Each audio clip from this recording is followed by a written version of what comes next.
पर आपने कंप्लीट किया एग्जैक्ट बिल्कुल उसी टाइम पर जो आपने सोचा था। अब शायद आप में से कुछ लोगों का जवाब होगा कभी कभार या फिर कभी नहीं। अब शायद आपको लग रहा होगा इसके पीछे का रीजन है मोटिवेशन की कमी, प्रोक्रेस्टिनेशन या लेजीनेस एक्सेट्रा, पर ऐसा नहीं है, क्योंकि इसके पीछे एक साइकोलॉजिकल कॉग्निटिव बायस है जिसे कहते हैं द प्लानिंग फैलेसी। क्योंकि साइकोलॉजिस्ट कहते हैं कि इस साइकोलॉजिकल बायस की वजह से ही हम ह्यूमंस की नेचुरल टेंडेंसी होती है अपनी एबिलिटीज को ओवर एस्टिमेट करना, यानी अपनी क्षमता को बढ़ा चढ़ा के देखना।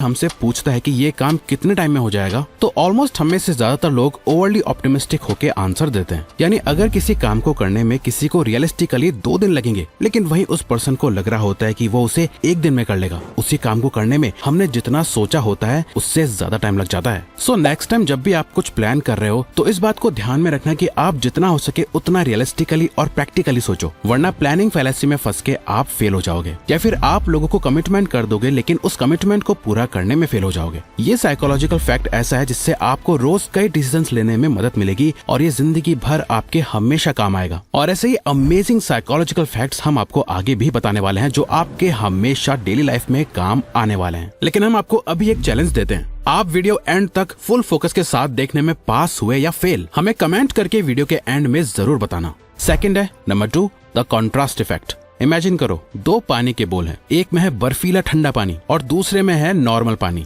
अब अगर आप अपना राइट हैंड उस बर्फीले पानी में डालोगे 1 मिनट के लिए और फिर 1 मिनट बाद अब आप अपने दोनों हाथों को नॉर्मल पानी में डालोगे, आपका लेफ्ट हैंड आपको नॉर्मल फील होगा, लेकिन वहीं राइट हैंड को ऐसा लगेगा जैसे गर्म पानी में हाथ डाल दिया हो। इसके पीछे एक साइकोलॉजिकल फिनोमेना है जिसे कहते हैं कॉन्ट्रास्ट इफेक्ट, जो कहता है कि एक खराब चीज के सामने एक एवरेज चीज भी अच्छी लगने लगती है, वहीं एक हद से ज्यादा महंगी चीज के सामने एक अच्छी खासी महंगी चीज भी नॉर्मल प्राइस की लगने लगती है। हमें 5-2 के आगे 5-7 का पर्सन ज्यादा अच्छा लगेगा, लेकिन वहीं उस 5-7 वाले पर्सन को आप 6-2 वाले पर्सन के आगे लाके खड़ा कर दो तो उस 5-7 वाले की वैल्यू हमारे नजरों में कम हो जाएगी। तभी तो अधिकतर लोग 10-15 हजार का फोन लेने का सोचते हैं, और लेकिन इसी कॉन्ट्रास्ट इफेक्ट की वजह से वो लास्ट में 18, 20 या 25 हजार तक का फोन ले लेते हैं। इस कॉन्ट्रास्ट इफेक्ट का इस्तेमाल एप्पल जैसी बड़ी बड़ी कंपनीज करती हैं, जैसे iPhone, iPhone mini, pro, iPhone pro max का यूज किया जाता है कस्टमर्स के साथ साइकोलॉजिकली खेलने के लिए। इसीलिए इस साइकोलॉजिकल हैक से बच के रहो, इससे आप लॉन्ग टर्म में अपने कई लाखों रुपए बचा लोगे, क्योंकि ज्यादातर मार्केटिंग और एडवर्टीजमेंट में लोग इसका यूज करके आपको फोर्स कर रहे होते हैं उनकी चीजें खरीदने के लिए। इनफैक्ट कई सारे लोग भी अपने से कम वैल्यू वाले लोगों के बीच रह के अपनी परसीव्ड वैल्यू बढ़ाने की कोशिश करते हैं, जिससे उनकी वैल्यू ज्यादा नजर आती है, जिसका यूज वो अपने फायदे के लिए करते हैं।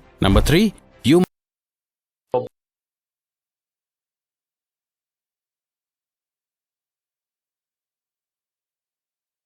You must never disagree. ये साइकोलॉजिकल ट्रिक तो हम खुद भी अपनी डेली लाइफ में करते हैं अपनी कम्युनिकेशन में, और हमारे अकॉर्डिंग आपको भी ये पावरफुल ट्रिक यूज करनी चाहिए। अगर आप चाहते हो कि लोग आपकी बात सुने और आपके पॉइंट ऑफ व्यू को समझे तो उनसे कभी भी डिसएग्री मत करो, यानी उन्हें सीधा ये मत कहो कि मैं तुमसे बिल्कुल भी एग्री नहीं करता। Cognitive neuroscience at university college London and MIT Tali Sharot ने एक रिसर्च पब्लिश करी थी, जहाँ उन्होंने 42 वॉलंटियर्स यानी 42 लोगों के जोड़े बना के एक रियल एस्टेट प्रॉपर्टी की वैल्यू गैस करने को कहा, जहाँ रियल टाइम में उनके ब्रेन को स्कैन करा जा रहा था। हर एक पर्सन अपने अकॉर्डिंग उस जगह की वैल्यू डिसाइड कर रहा था, लेकिन जब दोनों पार्टनर्स मिलके उसकी वैल्यूएशन यानी प्राइस डिसाइड करते हैं और जब वो सामने वाले के पर्सपेक्टिव के साथ अग्री करते हैं तो उनके ब्रेन के कॉग्निटिव रिसेप्टिविटी और ओपननेस वाले रीजन चमक उठते थे। वहीं जब दोनों लोग एक दूसरे की बात से डिसएग्री करते थे तो उनके ब्रेन के ये रीजन बंद हो जाते, जिसके बाद वो दोनों कभी एक दूसरे के साथ मिलके वैल्यू डिसाइड नहीं कर पाते थे। तो चाहे आपकी पर्सनल लाइफ हो या प्रोफेशनल, कम्युनिकेशन एक सोल्यूशन और प्रॉब्लम दोनों का काम करती है। आप किसी भी रिलेशनशिप की लॉन्ग टर्म हेल्थ का अंदाजा इस बात से लगा सकते हो कि हर एक झगड़ा उस रिलेशनशिप को बेहतर बनाता है या और खराब करता है। अगर आप नहीं चाहते कि आपकी रिलेशनशिप्स खराब हो या लोगों से ना चाह के भी बहस या लड़ाई हो जाए, तो चाहे कुछ भी हो जाए, कभी अपनी बात को सामने वाले से डिसएग्री करके स्टार्ट मत करो। ये उनके ब्रेन को शट डाउन कर देगा और वो आपकी और बात नहीं सुन पाएंगे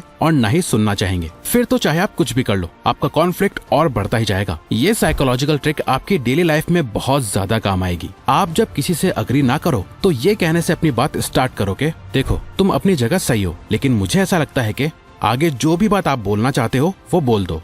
number 4, the story bias. English novelist E.M. Foster की इन 2 कहानियों में से आपको कौन सी ज्यादा याद रहेगी? पहली, राजा मर गया और रानी भी मर गई, या दूसरी, राजा मर गया तो रानी भी दुख में मर गई? कमेंट करके बताओ, ऑप्शन A या B। अब अगर आपने ऑप्शन B करा है तो आप अकेले नहीं हो। हम सब स्टोरी बायस का पार्ट है। यहाँ दोनों डेथ एक साथ नहीं होती, बल्कि असल में उसके बीच में एक गैप है जहाँ एक स्टोरी है, क्वीन का स्ट्रगल है। यानी स्टोरी ए एक फैक्चुअल रिपोर्ट है, वहीं स्टोरी बी के साथ एक मीनिंग और इमोशन जुड़ा है। इसी का फायदा उठा के एडवर्टीजमेंट्स ने इसे मास्टर कर लिया है। आजकल लोग अपने प्रोडक्ट्स के बेनिफिट्स कम, उसके पीछे की स्टोरी को ज्यादा बेचते हैं। एग्जाम्पल के लिए ऑथर युवल नोआ हरारी को देखिए, वो अपनी बुक सेपियंस की 28 मिलियन कॉपीज सेल करके most successful anthropology author of all time बन चुके हैं। हालांकि अगर आप उनकी बुक पढ़ोगे तो आप देखोगे कि वो अपनी बुक में कोई नया ऐसे यूनिक आइडियाज डिस्कस नहीं कर रहे हैं। इनफैक्ट उन्होंने ये खुद माना है कि उन्होंने इस बुक के लिए कोई नई रिसर्च तक नहीं करी। इनफैक्ट जो भी इन्फॉर्मेशन ऑलरेडी अवेलेबल थी, उन्होंने उस इन्फॉर्मेशन को एक मास्टरफुल स्टोरी टेलिंग से समझाया, जिसका रिजल्ट इतना एक्स्ट्रा ऑर्डिनरी निकला जो कभी उन्होंने सपने में भी नहीं सोचा था।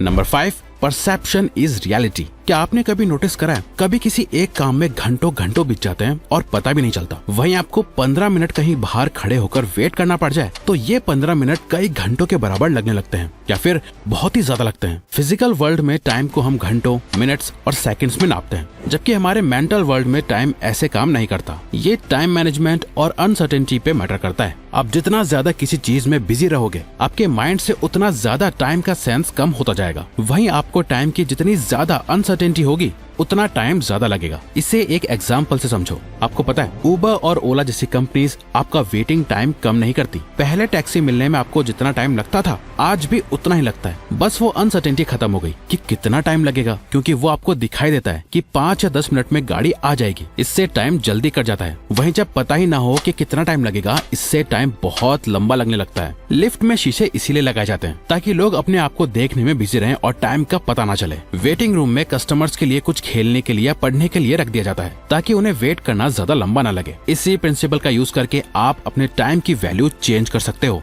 नंबर 6,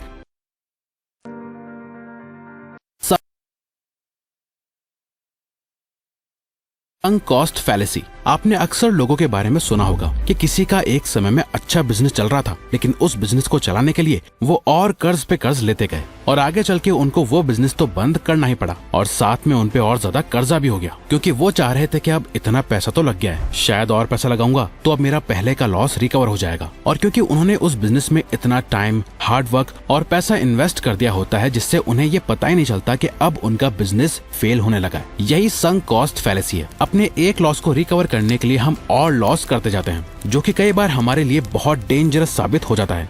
आप एक टॉक्सिक रिलेशनशिप में हो, आपका पार्टनर बार बार आपको हर्ट करता है, फिर आके सॉरी बोल देता है। आपके दोस्त आपको सजेस्ट करते हैं कि इस रिलेशनशिप को एंड कर दे, बट आप कहते हो यार इतनी एनर्जी और टाइम इन्वेस्ट कर दिया है इस रिलेशनशिप में, अब एंड करना कोई सोल्यूशन नहीं है। यही संक कॉस्ट फैलेसी सबसे ज्यादा डेंजरस तब होती है जब आप अपना टाइम, पैसा और एनर्जी इन्वेस्ट कर चुके होते हो, और ये जितना ज्यादा होता है, इस फैलेसी में फंसने के चांसेस भी उतने ही ज्यादा होंगे। Number 7, the specificity trap. इस कॉन्सेप्ट का यूज मेडिकल फील्ड में बहुत ज्यादा करा जाता है। अगर किसी को माइग्रेन से सर दर्द है तो इसका रीजन वायरल इन्फेक्शन से लेकर ब्रेन ट्यूमर तक भी हो सकता है, बट डॉक्टर सबसे पहले इसे वायरल इन्फेक्शन की तरह ही ट्रीट करते हैं, क्योंकि वायरल इन्फेक्शन का बेस रेट ज्यादा होता है कंपेयर टू ब्रेन ट्यूमर के। जब भी आप कुछ इवेल्युएट कर रहे हो तो मेक श्योर करो कि आप इस स्पेसिफिसिटी ट्रैप में ना फंसो। अगर इसे सिंपली समझा जाए तो बहुत सारे लोग इस ट्रैप का यूज करके झूठ बोलते हैं। वो अपने झूठ में बहुत ज्यादा बारीक बारीक डिटेलिंग ऐड करते हैं ताकि लोग उनकी बातों पे यकीन करें, जबकि अगर आप उनकी बातों से डिटेलिंग हटा दो तो उनका झूठ साफ साफ दिख जाएगा। अगर आपको ऐसे लोगों का झूठ पकड़ना है तो उन्हें और ज्यादा उस चीज से जुड़े क्वेश्चंस और डिटेल्स पूछते जाओ। एक पॉइंट ऐसा आएगा जब आपको और उसको दोनों को ये पता लग जाएगा कि उसका झूठ पकड़ा गया है। तो